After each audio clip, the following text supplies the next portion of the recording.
ఉండనివ్వదు కళ్ళలో ఉన్న నీ రూపురేఖ ఎంతగా నన్ను ఎవ్వరు కమ్ముకోలేదు నీలా ఇలాగా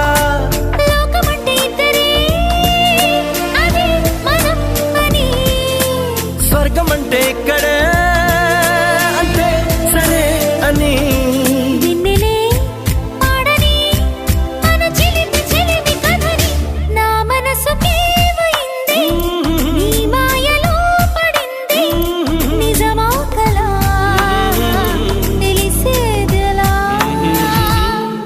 మన ఇద్దరికీ తెలియంది ఏదో జరిగే ఉంటుంది.